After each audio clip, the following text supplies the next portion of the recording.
दोस्तों, मैं गगनदीप आप सभी का स्वागत करता हूं proud group of NCC YouTube channel पर।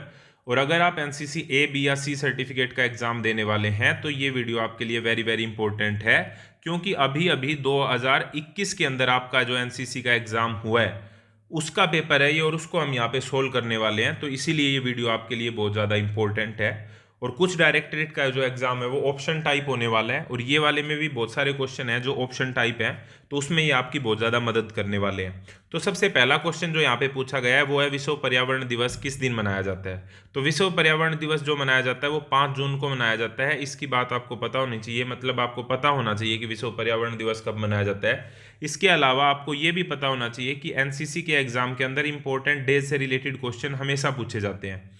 यानी कि आपको पता होना चाहिए कि आर्मी डे कब मनाया जाता है, एयरफोर्स डे कब मनाया जाता है, नेवी डे कब मनाया जाता है। इस तरह के क्वेश्चन आपको याद होने चाहिए। नेक्स्ट क्वेश्चन है यहाँ पे ऑब्स्टेकल ट्रेनिंग से रिलेटेड। तो ऑब्स्टेकल ट्रेनिंग में ये पूछा गया कि जो ऑब्स्टेकल प्रशिक्षण होता है उसके अंदर सामान्यतः कितनी बाधाएं होती हैं। तो सामान्यतः ऑब्स्टेकल ट्रेनिंग के अंदर 10 बाधाएं होती हैं।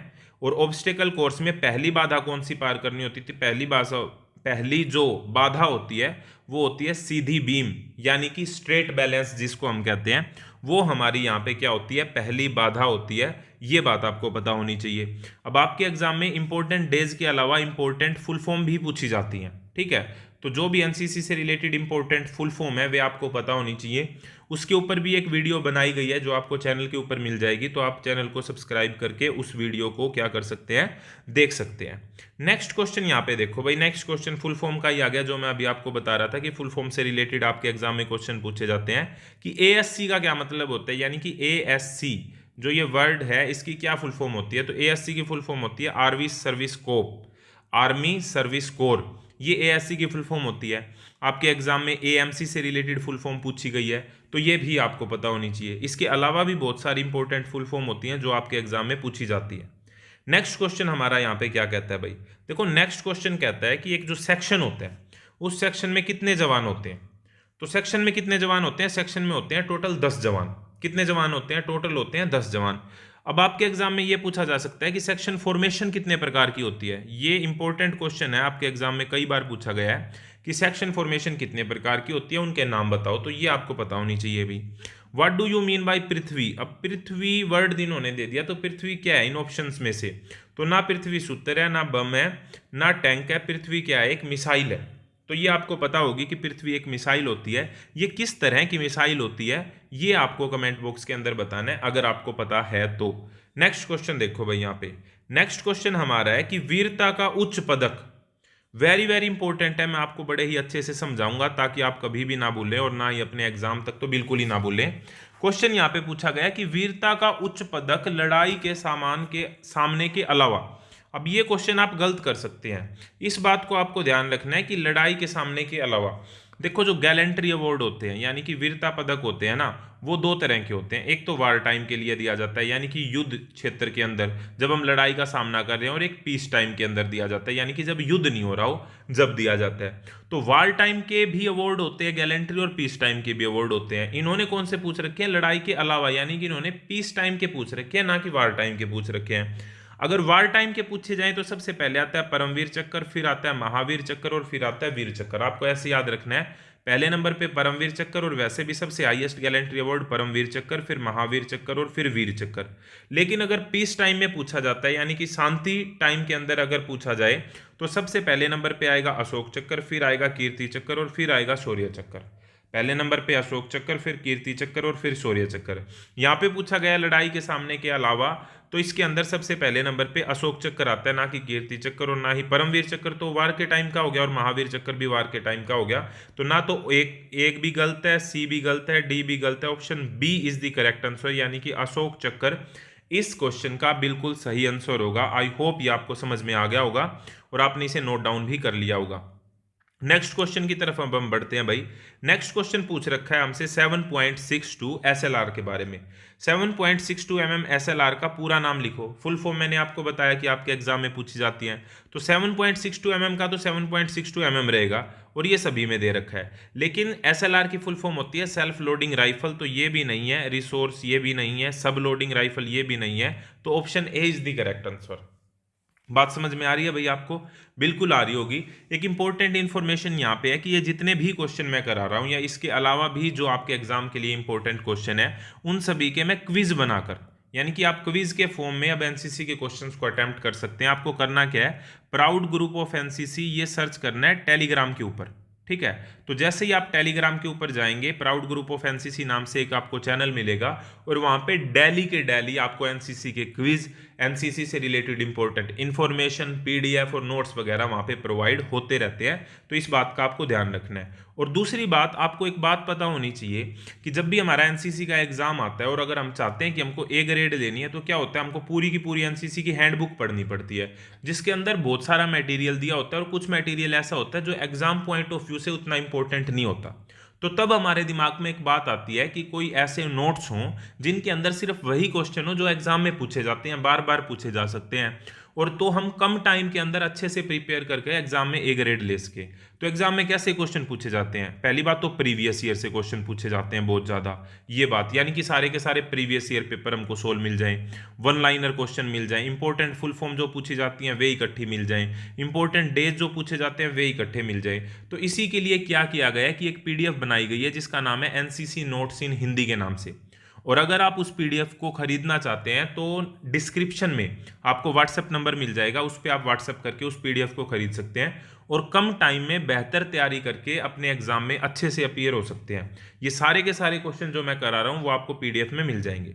नेक्स्ट क्वेश्चन यहाँ पे है, 0.22 इंच डीलक्स राइफल की कारगर रेंज कितनी होती है? तो इसकी जो कारगर रेंज होती है वो देखो यहाँ पे गज में पूछी जाती है नॉर्मली, तो वो यहाँ पे 25 गज होती है भाई। ठीक है, तो मीटर के अंदर आपको देख लेना है कि मीटर के अंदर इसके अंदर से क्या करेक्ट ऑप्शन बनेगा, मैं अभी आपको नहीं बता रहा हूं। गज में अगर पूछी जाती है तो 0.22 इंच जो डिलक्स होती है उस राइफल की जो कारगिल रेंज होती है वो होती है 25 गज। तो ये बात आपको ध्यान रखनी है भाई। नेक्स्ट क्वेश्चन मैं यहाँ पे आपको बताता हूँ। नेक्स्ट क्वेश्चन है कि राष्ट्रीय कैडेट कोर के प्रथम निदेशक कौन थे?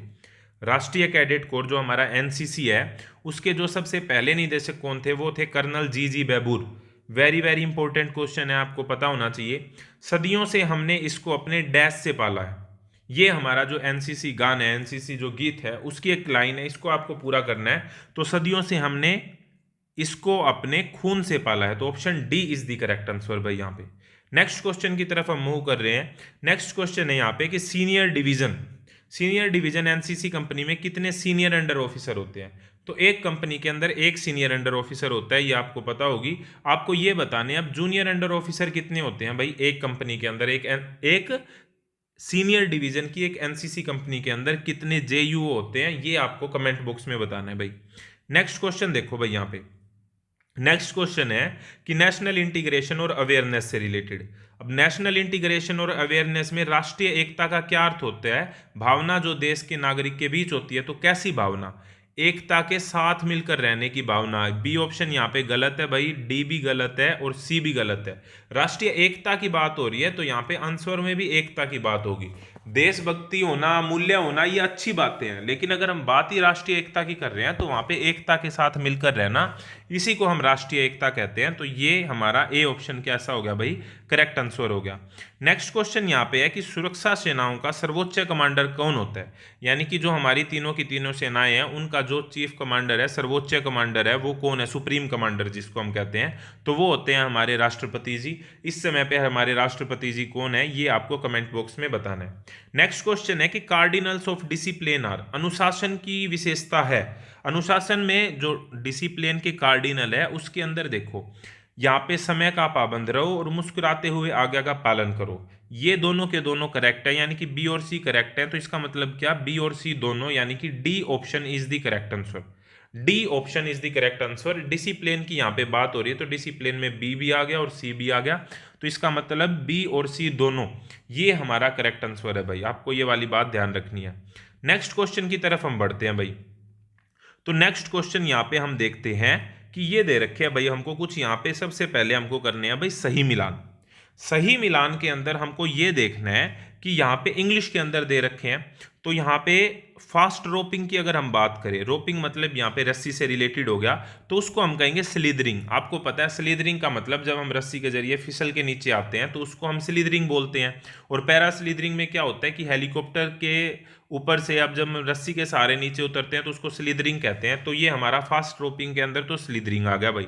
ठीक है, अब ग्लाइडर की बात करें तो ग्लाइडर यानी कि बी वाला हमको जो ग्लाइडर दे रखा है, अब ग्लाइडर क्या हो गया भाई, पैरासेलिंग होगी। पैरासेलिंग जब हम ग्लाइडर के जरिए उड़ते हैं तो उसको हम पैरासेलिंग बोल देते हैं। नेक्स्ट है यहाँ पे सी, हमारा सी क्या हो गया भाई, हार्नेस। ये हमारा किससे रिलेटेड हो गया वर्ड, ये हमारा रॉक क्लाइंबिंग से रिलेटेड यानी कि पर्वतारोहण से रिलेटिंग हो गया। और यहाँ पे जब हम बात कर रहे हैं लाइट वेट टूरिंग की, जब हमको लाइट वेट टूर करना है तो उसके लिए हम किसका प्रयोग करते हैं भाई, साइकिलिंग का प्रयोग करते हैं। तो हमारा डी किससे मैच हो गया, पहले से मैच हो गया। इस तरीके से करके आपके एग्जाम में सही मिलान के क्वेश्चन भी पूछे जाते हैं। नेक्स्ट क्वेश्चन है कि एनसीसी में जो हमारा साहसिक प्रशिक्षण होता है उसके क्या क्या उद्देश्य होते हैं। तो एनसीसी कैडेट्स में विश्वास और अनुशासन की भावना को उजागर करने के लिए एनसीसी के अंदर साहसिक प्रशिक्षण करवाया जाता है। शारीरिक और मानसिक मजबूती प्रदान करने के लिए टीम स्पिरिट यानी कि टीम की भावना आती है और आपसी सहयोग की भावना को विकसित करने के लिए, खेल कूद की भावना को विकसित करने के लिए और नेतृत्व यानी कि लीडरशिप की क्वालिटीज को विकसित करने के लिए हमें क्या करवाया जाता है, साहसिक प्रशिक्षण करवाए जाते हैं एनसीसी के अंदर। ये बात आपको पता होनी चाहिए, वेरी वेरी इंपॉर्टेंट क्वेश्चन है। क्वेश्चन अगला है भाई एनवायरमेंट से रिलेटेड। एनवायरमेंट से रिलेटेड क्या क्वेश्चन है कि प्रदूषण के प्रकार लिखो। तो प्रदूषण कितने प्रकार के होते हैं, प्रदूषण कई प्रकार के होते हैं।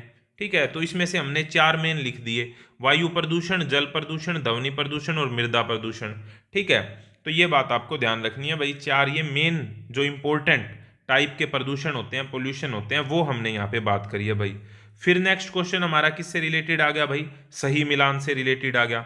अब सही मिलान में ये क्वेश्चन हमारा पहले भी आ चुका है कि पर्यावरण दिवस कब मनाया जाता है। तो पर्यावरण दिवस यानी कि विश्व पर्यावरण दिवस जो हमारा मनाया जाता है वो 5 जून को मनाया जाता है। कब मनाया जाता है भाई, 5 जून को मनाया जाता है। अब नेक्स्ट क्वेश्चन है कि जीवन मंडल के कितने भाग होते हैं। तो जीवन मंडल के होते हैं भाई 3 भाग। वे 3 भाग कौन कौन से होते हैं ये आपको कमेंट बॉक्स में बताना है। अक्षय संसाधन यानी कि रीन्यूएबल सोर्स, रीन्यूएबल सोर्स मतलब ऐसी एनर्जी जिनको दोबारा से प्रयोग किया जा सकता है। अब जैसे पेट्रोल हो गया, डीजल हो गया और कोयला हो गया, ये तो हमने यूज कर लिया तो खत्म हो गए। लेकिन ऐसी एनर्जी जिसको दोबारा से प्रयोग किया जा सकता है, ऐसी एनर्जी कौन सी है, इस साइड वाले में से हमको बतानी है कि ऐसी कौन सी एनर्जी है। तो वाटर, पानी का प्रयोग हम दोबारा से भी कर सकते हैं, तो इसीलिए रीन्यूएबल सोर्स का काम करेगा भाई ये। अनवीकरणीय साधन यानी कि जिनका हम दोबारा से प्रयोग नहीं कर सकते, तो उसके अंदर हमारा कौन सा हो गया, डी वाले का हमने बताना है। तो खनिज पदार्थ, मिनरल्स हो गए, वो पेट्रोल हो गया, डीजल हो गया, कोयला हो गया, इनका प्रयोग हम दोबारा से नहीं कर सकते, तो ये अनवीकरणीय हो गए। अब ये हो गया भाई अजैव संसाधन कौन से होते हैं और जैविक संसाधन कौन से होते हैं। इंग्लिश में हम बात करें तो बायोटिक कौन से होते हैं और एबायोटिक कौन से होते हैं। तो अगर हम एबायोटिक की बात करते हैं तो हमारा हो गया भाई गोल्ड। गोल्ड कोई बायोटिक नहीं होता।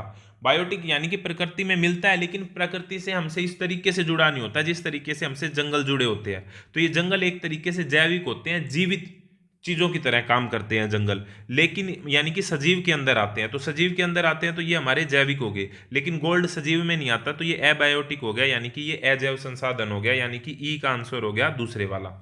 इस तरीके से करके हमको भाई क्या करने हैं, सही मिलान करने हैं। नेक्स्ट क्वेश्चन यहाँ पे देखो भाई ऑब्स्टेकल ट्रेनिंग से related. Obstacle training, NCC cadets को ऑब्स्टेकल प्रशिक्षण क्यों दिया जाता है। तो कैडेटों में धैर्य की भावना को पैदा करने के लिए, साहस को पैदा करने के लिए, शारीरिक दक्षता का विकास करने हेतु यह प्रशिक्षण दिया जाता है। क्योंकि ये 2 नंबर में पूछा गया तो छोटा लिखा है, लेकिन अगर ये 5 नंबर में पूछा जाता तो हम लिखते धैर्य की भावना को विकसित करने के लिए, साहस को विकसित करने के लिए, टीम स्पिरिट को विकसित करने के लिए, शारीरिक मजबूती को बनाने के लिए, मानसिक मजबूती को बनाने के लिए। तो जितने भी फायदे होते हैं ऑब्स्टेकल ट्रेनिंग के, वे हम सारे के सारे इसके अंदर लिखते। अब यहाँ पे कह रहे हैं कि ऑब्स्टेकल ट्रेनिंग में किन्हीं 3 बाधाओं के नाम लिखो। आपको सिर्फ 3 के लिखने थे, लेकिन यहाँ पे बहुत सारे लिखे गए हैं, तो आप ये सारे के सारे याद कर लीजिए, क्योंकि आपके एग्जाम में 5 भी पूछे जा सकते हैं, आपके एग्जाम में 10 के 10 भी पूछे जा सकते हैं। तो आपको ये सारे पता होने चाहिए। तो सबसे पहले स्ट्रेट बैलेंस हो गया, दूसरा फिर क्लियर जंप हो गया, फिर जिगजैग बैलेंस हो गया, फिर हाई वॉल हो गया, फिर हमारा डबल स्ट्राइड जंप हो गया, फिर हमारा राइट हैंड वोल्ट हो गया, लेफ्ट हैंड वोल्ट हो गया, रैंप हो गया और गेट वोल्ट हो गया। तो ये सारे के सारे इंपॉर्टेंट ऑब्स्टेकल ट्रेनिंग होती हैं जो हमारे एग्जाम में पूछी जाती हैं और ऑब्स्टेकल ट्रेनिंग में हम यूज करते हैं। आई होप इस वीडियो से आपको बहुत सारी चीज़ें समझ में आई होंगी। ये वेरी वेरी इंपॉर्टेंट क्वेश्चन है। व्हाट्सएप नंबर आपको डिस्क्रिप्शन में मिल जाएगा अगर आप चाहते हैं अपने एग्जाम के लिए अच्छे से प्रिपेयर करना और पीडीएफ को खरीदना। और टेलीग्राम को जरूर ज्वाइन करें, वहां पे आपको डेली एनसीसी के क्विज मिलते रहते हैं जिससे आपकी तैयारी और बेहतर हो पाएगी। जैसे ही मैं नेक्स्ट वीडियो डालूं, अगर आप चाहते हैं आपको नोटिफिकेशन मिलती रहे तो आप चैनल को सब्सक्राइब कर सकते हैं और इस तरह की और वीडियो के लिए जुड़े रहिए proud group of NCC YouTube channel के साथ। नेक्स्ट वीडियो तक जय हिंद, जय Bharat, thank you very much.